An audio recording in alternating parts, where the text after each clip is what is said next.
Olá, estamos de volta com mais um Carreira Médica Entrevista. E hoje o nosso convidado é o Dr. Jorge Rafael Durigan. Ele é médico ortopedista especializado em trauma e em cirurgia da coluna. E quem vai conduzir essa entrevista são as futuras médicas, doutora Beatriz Marques e doutora Natália Farias. Acompanhem. Eu me apresento novamente, eu sou Beatriz, eu sou aluna aqui da Centro Universitário de São Camilo. Estou na letiva de carreira médica e hoje vamos entrevistar o senhor. Boa noite, eu sou a Natália, também sou aluna da São Camilo e também faço a letiva. Legal. Vocês estão em que ano? Eu estou no 7º semestre. Eu estou no 5º semestre. Legal. Bem, então, vamos lá. O meu nome é Jorge, né? Jorge Durigan. Eu já sou formado, então, né? Já sou médico. Em breve vocês vão ser minhas colegas, né? E eu sou formado em Marília. E atualmente eu faço ortopedia e traumatologia. A gente vai bater essa conversa aí. Sim. E para aproveitar, feliz dia do médico para o senhor. Obrigado para vocês também. Feliz dia do médico. Bom, já que o senhor começou, já deu uma palhinha para a gente, o senhor pode falar um pouquinho mais sobre a sua trajetória, tanto, acho que na faculdade, mas visando mais a residência e depois a trajetória já médico especialista do senhor? Posso, então vamos lá. Então, eu sou de Marília mesmo, né? E aí eu acabei começando a minha faculdade lá com 17 anos. Eu fiz 17 anos e entrei na faculdade, mas eu entrei na... Marília tem duas escolas, né? Uma que é a Universidade de Marília e outra que é a Faculdade de Medicina de Marília. Então, eu comecei na Unimar, né? E depois, no 5º ano, eu consegui fazer uma prova de transferência, né? E fui fazer o meu eletivo na FAMEMA, tudo. Então, minha graduação final, meu diploma é pela FAMEMA. Aí, então, como eu falei para vocês, o que aconteceu? Eu passei com 17 anos na Unimar e meu pai é médico. E aí, na época, ele falou, não, você tem que fazer, já começa. Eu tinha um pouco de receio, porque era uma faculdade que ainda não tinha nem turma formada quando eu passei. Então, a gente fica com medo, né? Falava, posso fazer cursinho numa boa, né? Estudar um pouco a mais, não tem problema. Medicina sempre foi difícil, né? E aí, na verdade, eu consegui fazer isso. Então, eu tive aula com muitos professores aqui de São Paulo que iam para Marília dar aula nessa época, né? Alguns foram até professores do meu pai na FAMEMA e deram aula para mim depois na própria Unimar. E aí, no 5º ano, a gente prestou uma prova de transferência e acabei me formando pela FAMEMA. Inclusive, mais 3 colegas da Unimar passaram comigo, né? Então, a gente foi para a FAMEMA. E aí, a gente fez o eletivo na FAMEMA. Eu tenho um pouquinho de influência, não sei se vocês têm médico na família, mas meu pai foi o primeiro médico da família. Ele era formou lá em Marília também, na FAMEMA, né? Acabou ficando lá como professor muito tempo, né? Infelizmente, hoje ele já faleceu. E ele era ortopedista. E talvez isso tenha me... Nunca ele falou, faça ortopedia, né? Mas acho que isso acabou influenciando um pouco. E aí acabei prestando residência de ortopedia, né? E aí a gente vê que talvez na hora que vocês estão se formando também numa faculdade que é mais nova, tudo, né? A gente fala assim, nossa, e aí, o que eu vou fazer depois, né? Que residência, onde é que eu vou me especializar, tudo, e tem que lembrar. E aí, quando eu fui prestar a residência, eu resolvi fazer ortopedia e tinha a influência do meu pai, tudo bem, né? Ele até brincou, por exemplo, na época ele não permitiu eu prestar residência numa grande escola de São Paulo, porque ele achava que não ia ser bom para mim, que ia ser muito teórico, e era uma grande escola, né, por exemplo. E aí, mas mesmo assim eu prestei outras faculdades aqui em São Paulo e acabei passando na Santa Casa. Meu pai brincava que eu só iria sair debaixo do braço dele lá, porque ele era ortopedista e na FAMEMA eu consegui passar. Se eu passasse onde eu passei, que foi a Santa Casa, ou em outra escola do interior que ele considerava muito boa. Não vou ficar falando aqui, só para a gente não... Isso aqui vai ficar gravado, não menosprezar nenhuma escola ou outra. E aí acabei vindo para a Santa Casa de São Paulo. E a gente sempre vem e fala assim, vem e volto, né? Depois eu volto para Marília, né? Mas acabei ficando e estou aqui até hoje. O senhor é de Marília mesmo? Sou de Marília. Toda lá e veio para residência? Vim só para residência. Saí de casa para residência. Ah, legal. E a gente viu, eu e a Nath conversando um pouco, a gente viu que o senhor fez a residência de ortopedia pela Santa Casa, mas depois o senhor fez uma outra residência. Na ortopedia a gente faz o R1, R2 e o R3 até o terceiro ano, né? Então eu fiz na Santa Casa. Aí quando você termina o terceiro ano, não é obrigatório, mas assim, todo mundo presta, que é o título de especialista, né? Então, quem não quer depois fazer um R4, acaba não prestando porque fala, não quero mais fazer mais nada, tá bom, fiz 3 anos e ok, mas sim, todo mundo quer. E é um pré-requisito você ter o título de especialista na maioria dos serviços para você poder fazer o 4º ano de residência. E aí você acaba escolhendo, né, o que você quer fazer. Trauma, joelho, coluna, mão, pé, né, dentro das subespecialidades da ortopedia. A Santa Casa foi uma das primeiras residências a ter todas as subespecialidades, né? Então, tem 10 subespecialidades lá dentro da Santa Casa. E aí eu acabei fazendo depois trauma lá, fiz por muitos anos trauma e depois resolvi fazer coluna. Então, hoje eu faço trauma e coluna. O Álvaro fala que eu sou um maluco, né? Que resolveu fazer coluna depois de um tempo aí. Mas é gostoso. Você nunca tem que falar assim, nunca é tarde, entendeu? Para ser feliz e escolher mudar. Desde que você goste, coloca aquilo na cabeça, você tem que fazer. Porque no trauma, geralmente a gente vê o trauma mais em pronto-socorro, né? Uma coisa mais de urgência, emergência. E a coluna, ela é mais cirúrgica. Como você associa essas duas escolhas? Então, eu acho que o trauma, na verdade, Natália, qualquer ortopedista é apaixonado pelo trauma, né? Se o cara faz ortopedia, ele quer ver o osso quebrado, a fratura, né? E todo mundo acha que sabe resolver aquilo de uma maneira concreta, bem bonita, deixar tudo perfeito. E você vê que não, que existe uma subespecialidade só para estudar fratura, né? Então, isso me apaixonava, era muito gostoso. E eu tinha um professor que era fantástico, que hoje em dia não está mais na Santa Casa, está em outra escola, que foi um dos responsáveis por eu fazer trauma também, porque a discussão dos casos, o interesse, E o trauma, cada vez, uma fratura não é igual à outra, né? Uma fratura de tornozelo aqui, você parece que é igual àquela, mas não. Toda hora você tem que pensar, planejar. A gente brinca que na ortopedia você tem sempre que planejar. Então, você desenha e descreve a sua cirurgia antes de operar, né? Que é um passo a passo, um planejamento ali. E é isso aqui justamente por isso, né? Eu fiz trauma, é apaixonante, adoro, nunca vou me arrepender de ter feito, mas às vezes se torna um pouquinho ingrato na carreira, porque eu fiz mestrado, estou terminando doutorado, tudo em trauma, mas você fica muito em hospital só, você não vive o seu consultório, né? Então, hoje até brinco com os meus residentes, eu falo, vocês, quer fazer trauma? Acho ótimo, mas já escolhe o que você vai fazer depois, entendeu? Para ter as duas. E você ganha muito mais vivência, né? Na Santa Casa, eles brincam agora que eu sou o único doido que fez trauma e coluna, tudo totalmente separado, mas eu falo, não, agora eu opero tudo, entendeu? Agora eu posso resolver qualquer coisa, né? A gente brinca isso. Então, pelo que eu entendi, o senhor foi mais me corrija se eu estiver errado, o senhor foi mais para a coluna, além acho que da qualidade de vida, né? Não fica tanto no pronto-socorro, ali na porta da emergência. Mas por que o senhor escolheu a coluna em especial? Tem algum... O senhor comentou que o trauma foi pelo professor que o levou a fazer.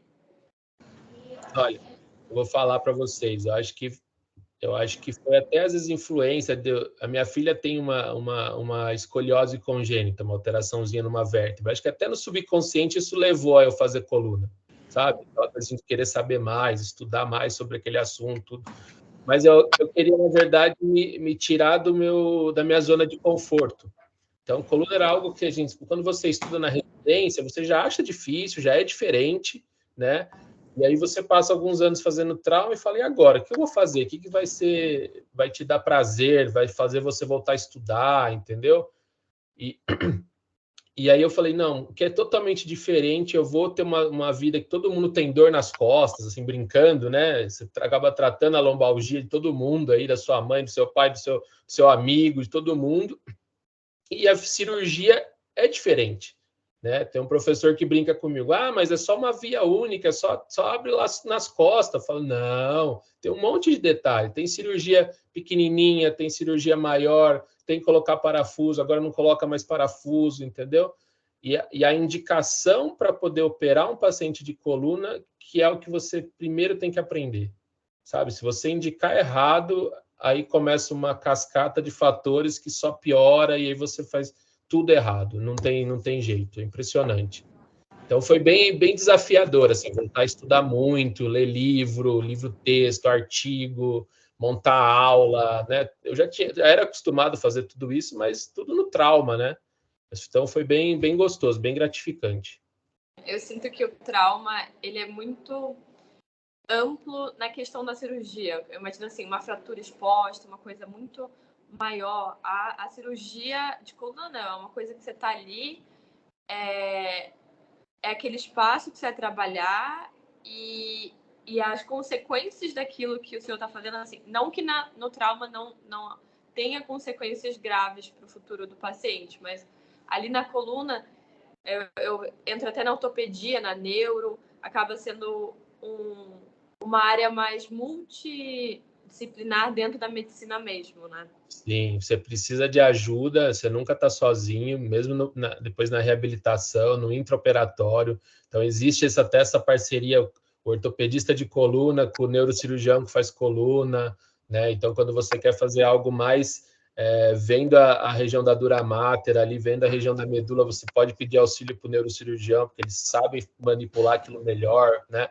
Apesar que a gente tem o treinamento com microscópio também, opera muito com microscópio, até isso foi diferente, né? Eu falo, nossa, brincam muito comigo, né? Falam, agora você usa lupa? Eu falo, uso lupa, entendeu? Aí entra na cirurgia com a lupa, com luz, entendeu? É divertido demais. Eu estou muito feliz, entendeu?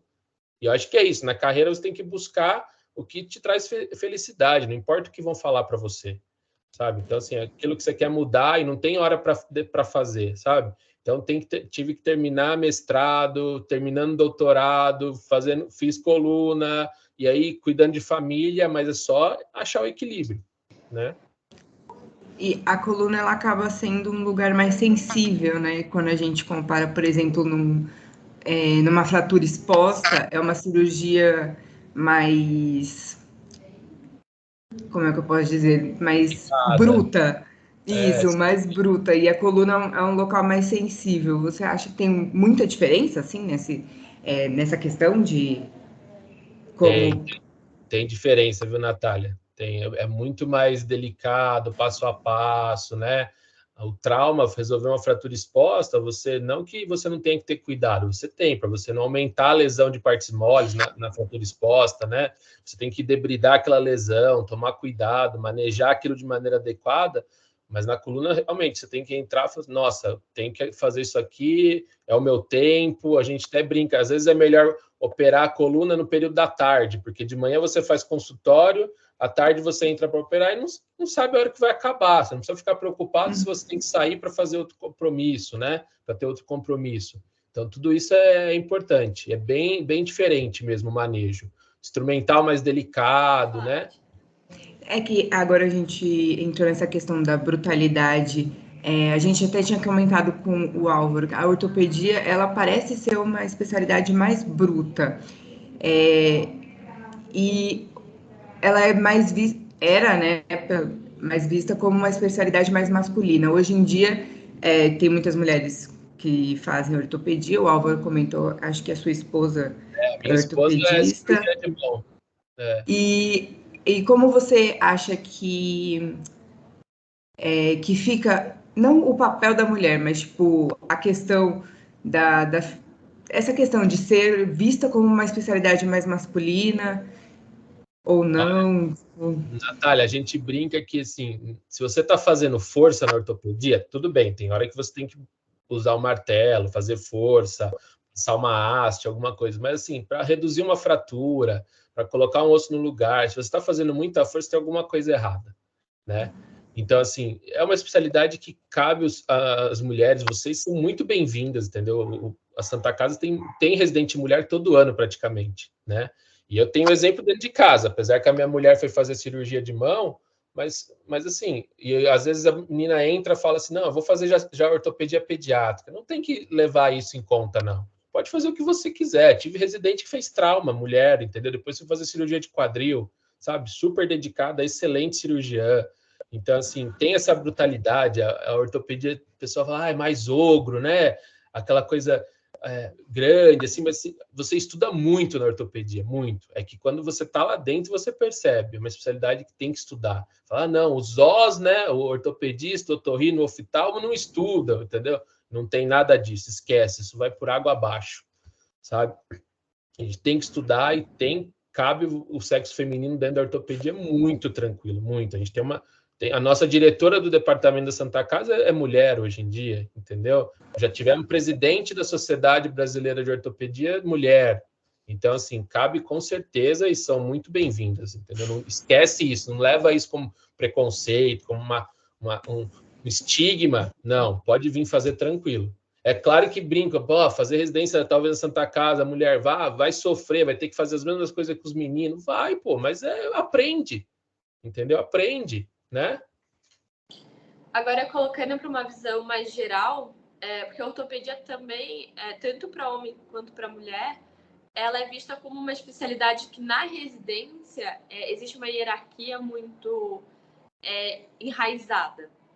Eu não sei se mantém. E aí, eu não sei qual que é a opinião do senhor também. Se realmente acontece, o que eu vi, tem relatos daquele grupo de ortopedistas, de residentes da Unicamp, que pediram para sair, enfim. O que o senhor tem para falar em relação a isso? Olha, eu acho que isso daí, na verdade, o mundo está mudando. Né? Não é na ortopedia, não é na residência da neuro, não é na residência da cirurgia. Eu acho que o mundo está mudando. O acesso à informação para todo mundo hoje em dia é diferente, entendeu? E às vezes também eu vou falar o meu lado como preceptor. Eu acho que às vezes o residente chega hoje um pouco mais desinteressado. Talvez eu seja falando, nossa, tudo sempre tem aquela história, né? Na minha época, entendeu? Era sempre melhor. Mas sim, tem que fazer o seu papel. O que precisa entender para seguir uma carreira boa e aprender realmente é que você tem que virar um residente, você tem que estar lá no hospital o dia todo, sabe? Não fuja do procedimento, não fuja da cirurgia, você vai chegar cansado, entendeu? O que não pode existir é falta de respeito, aí tudo bem, entendeu? E isso, eu como preceptor, eu virei assistente da Santa Casa muito novo. Quando eu fui fazer o 4º ano de residência, eu já virei assistente do pronto-socorro. No ano seguinte, eu virei assistente de um grupo, que lá na Santa Casa a gente é dividido por grupos. E eu sempre prezei isso para todo mundo. Os meninos que foram criados por mim, eles sabem disso. Eu falo, tem que almoçar, tem que jantar, vamos comer, vamos parar o pronto-socorro agora e vamos almoçar todo mundo, vamos dar uma risada, porque é desgastante. Mas também vamos operar e vamos fazer a coisa certa.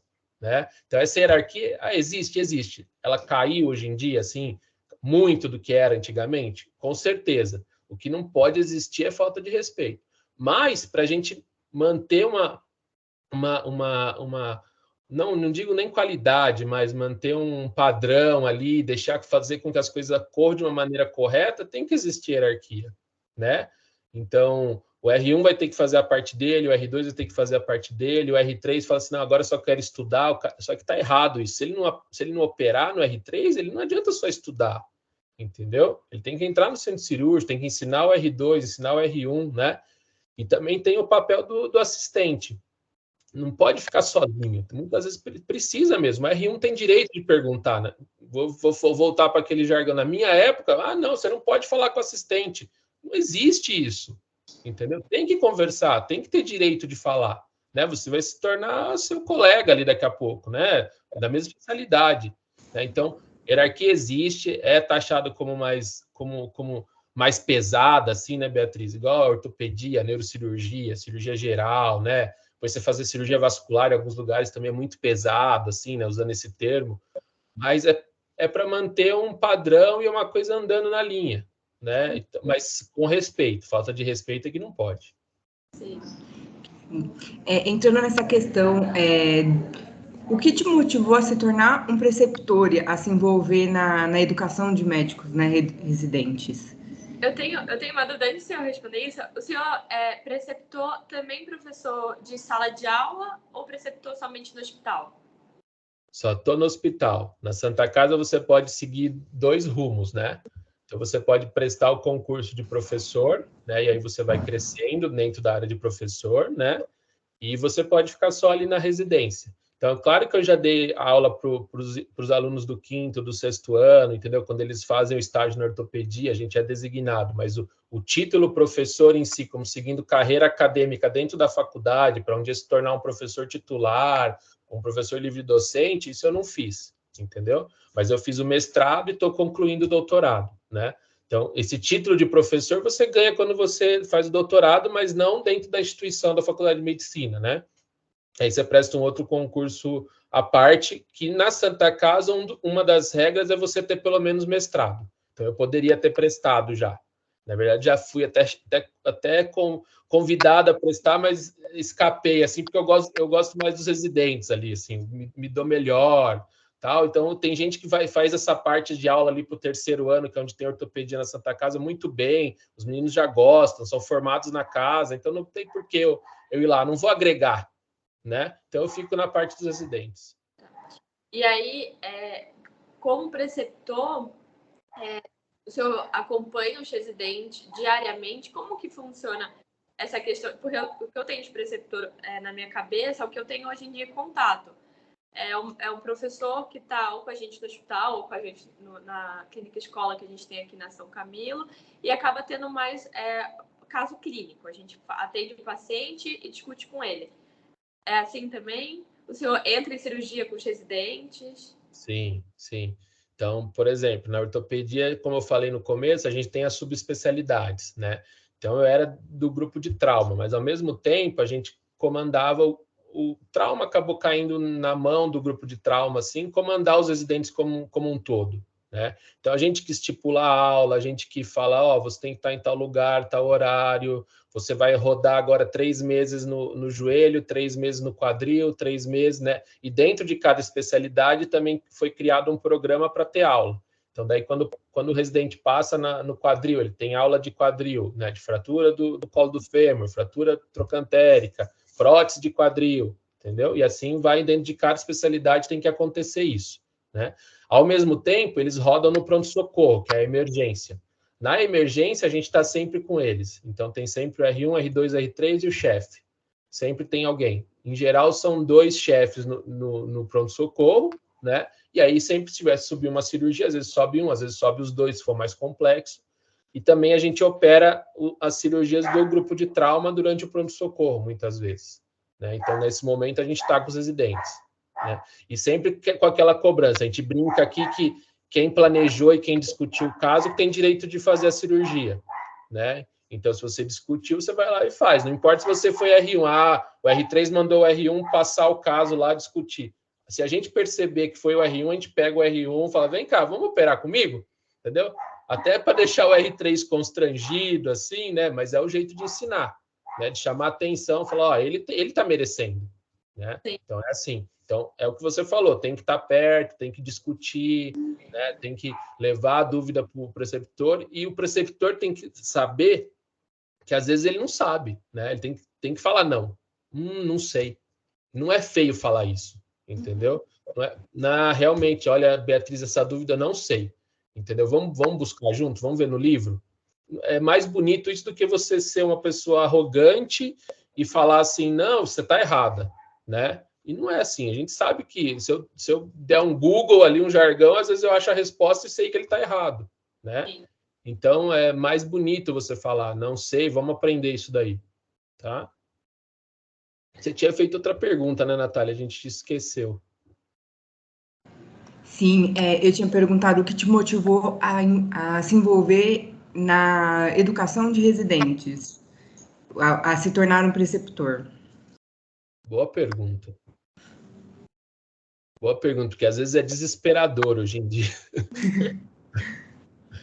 Mas eu acho que, como você vai ficando no hospital escola, você tem que se envolver, você tem que ter esse papel de educar, de passar informação, né? Eu acho que o sonegar informação é muito feio, é muito errado, é uma conduta que não vale a pena, entendeu? Então, tudo que você souber, você tem que tentar ensinar e mostrar para o seu residente ali. Acho que foi por isso que eu acabei ficando, porque é prazeroso, né? Você ensinar, depois vem a pessoa depois de alguns anos falando, nossa, lembro que você me ensinou isso, entendeu? Sabe? O residente te agradecer no final de 3 anos, falar, nossa, realmente o senhor me ensinou aqui. Isso é muito legal, né?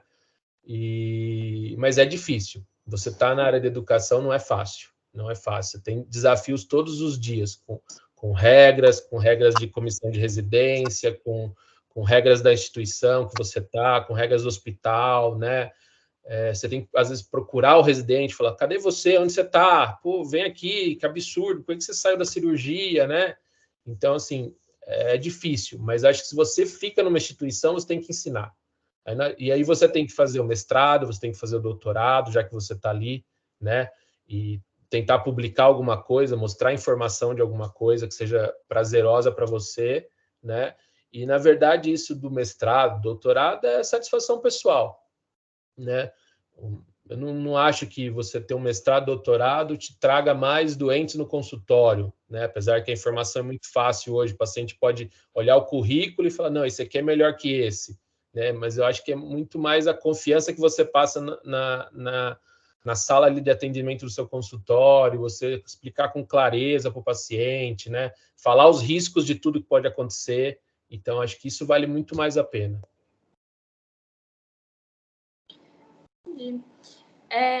Acho que para não ultrapassar muito tempo, que eu sei que o senhor também tem as meninas. Agora acalmou aqui, agora acalmou.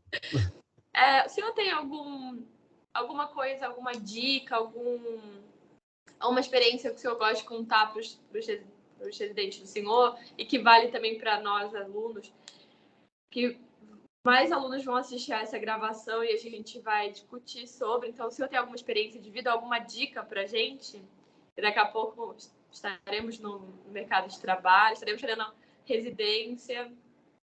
Olha, eu acho que em relação à carreira, vocês têm sempre que se preocupar, primeiro de tudo, na sua formação, sabe? Então, esquece assim, nossa, eu vou me formar médico, quero ganhar dinheiro, vou dar plantão para ganhar, e aí eu vou fazer viagens, eu vou comprar um carro, entendeu?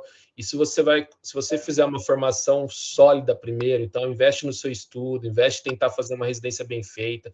E fazer uma residência bem feita não é porque eu estou em Harvard, entendeu? Às vezes você está na residência da periferia, não menosprezando, nada disso, entendeu? Não me levem a mal, mas dando um exemplo, você está num hospital pequenininho, se você viu o paciente, se você discutiu, se você pôs a mão na massa ali, você vai aprender, né? E aí depois eu sempre brinco que eu falo assim, você quer buscar uma experiência fora, fazer um fellow fora, alguma coisa?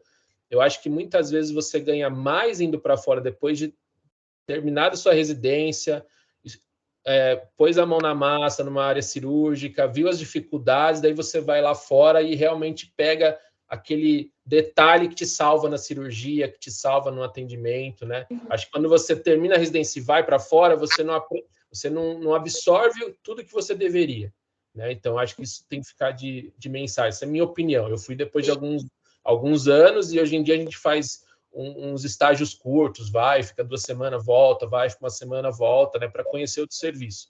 E quando você conhece também, vocês vão ver que a gente faz medicina de ponta. Muitas vezes é porque a gente falta dinheiro, mas a gente sabe fazer muito bem as coisas, né?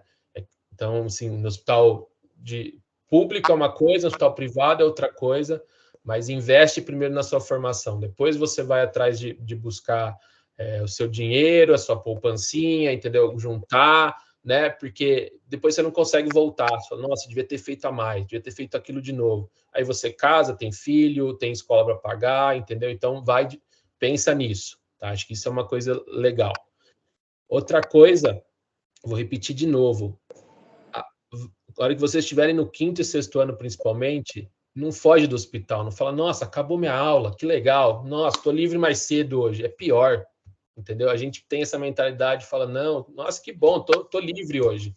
Mas é muito pior para você no futuro, igual vai ser na residência, tá? Então, você fala, daí um dia você vai ter um paciente e fala, nossa, como é que faz isso mesmo?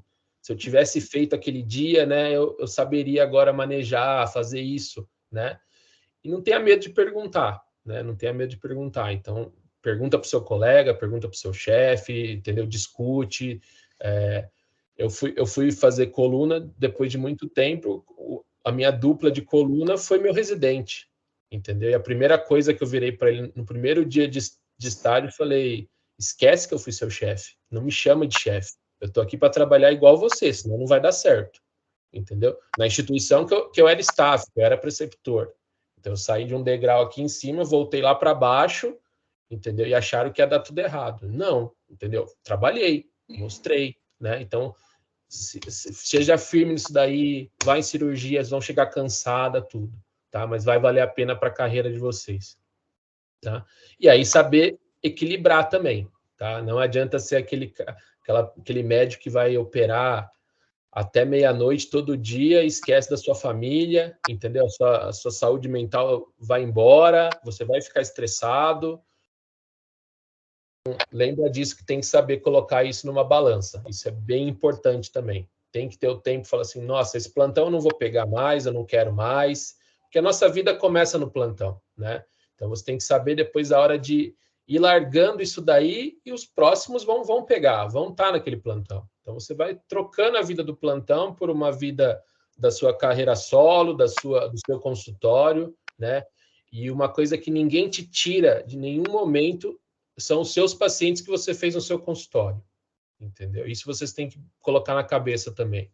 Então, outra dica que eu acho que valeu muito a pena, desde que eu me formei ortopedista, eu tive um consultório particular, sabe? Atendia de aluguel numa sala, mas atendia às vezes um doente no mês, depois não atendia nenhum no outro mês, pagava o aluguel, mas aí você vai fazendo a sua carteira de paciente, você vai aprendendo a atender, você vai aprendendo a manejar aquele doente, você conhece outras pessoas, e esses pacientes que vão ser sempre fiéis a você, porque você sempre ajudou, tá?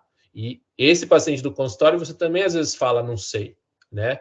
E fala para ele: ó, eu te ligo daqui a pouco, não, vou atrás e te vejo isso daí, não entendi mesmo, vou discutir com o outro, vou pedir ajuda, tá? Então, é a melhor coisa, tá? Então, fica essa do consultório, fica essa da gente tentar sempre estar ali fazendo tudo certinho. Esquece que vai querer ganhar dinheiro no começo. Não, vamos ralar, vamos estudar, vamos aprender, tá?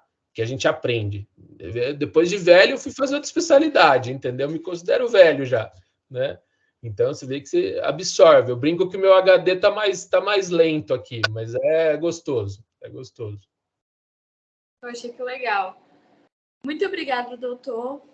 Obrigada por tirar o tempo para conversar com a gente. Sei que a rotina é corrida. Foi um prazer conhecê-lo pessoalmente, né?